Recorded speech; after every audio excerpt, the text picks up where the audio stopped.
Those of you who were here yesterday may recall that two of the presenters were scuba divers in Catching Up with Don earlier in the week.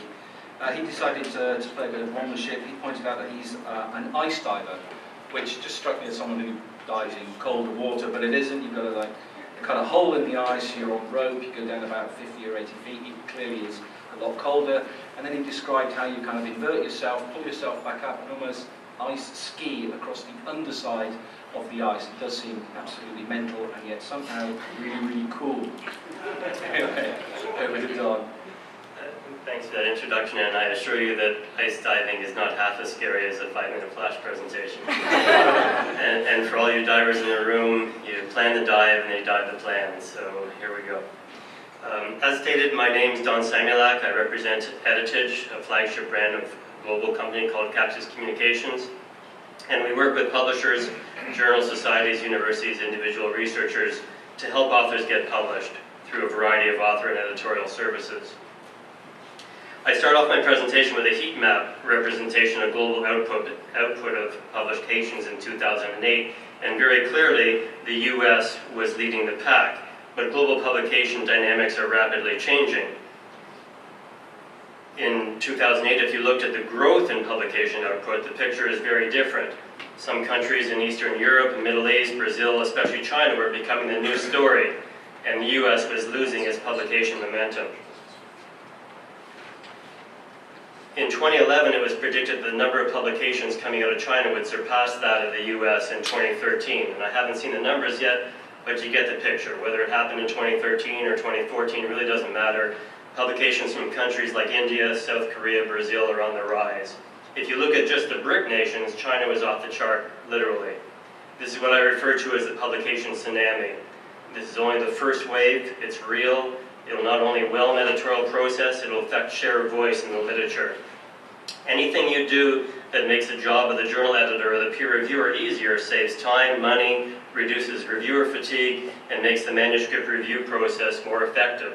It all starts with supporting the author. It is human nature to have biases, and in the hands of the journal editor, reviewer biases can take many forms.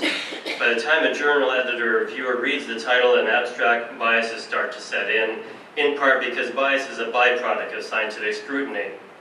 In our author ethics survey conducted at 54 Western journal editors, almost 80% of editors felt that manuscript submissions from all non-English speaking countries were either similar, a grouping bias, or were worse in the case of East Asian submissions.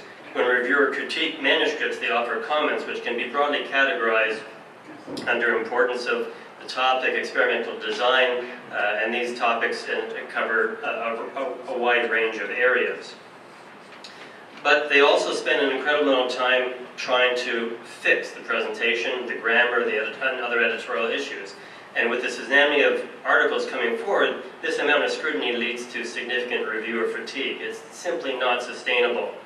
To make matters worse, in the English language, it doesn't matter in what order the letters are in a word. The only important thing is the first and last letters are positioned in the right place. The rest of the letters can be jumbled and you can still read it without a problem.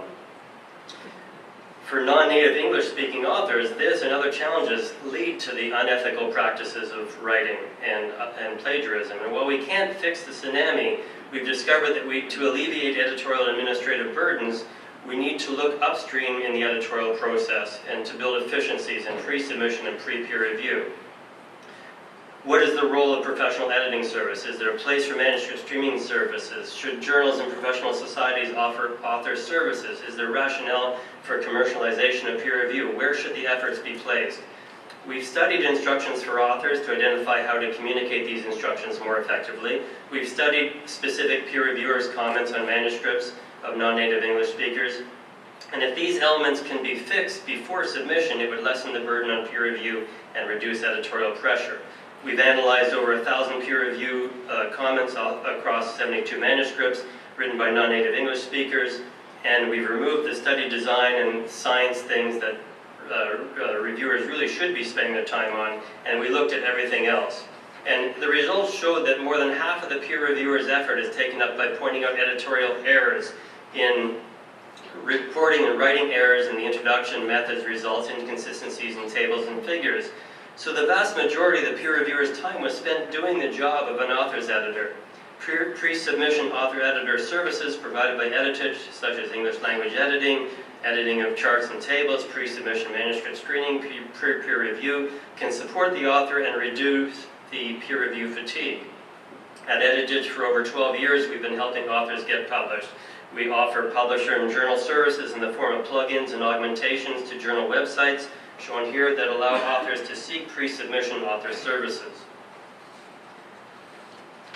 At Editage, we have aligned with Orchid, Altmetric, and other major players in the landscape and are developing tools like Intelligent CV to empower the incredible number of authors who use our services. And I encourage all of you, publishers, journal societies alike, to join with us to help this author community.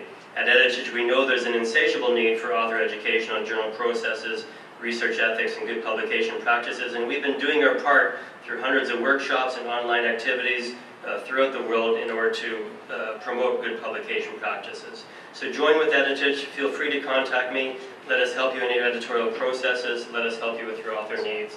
Together, let's make a difference.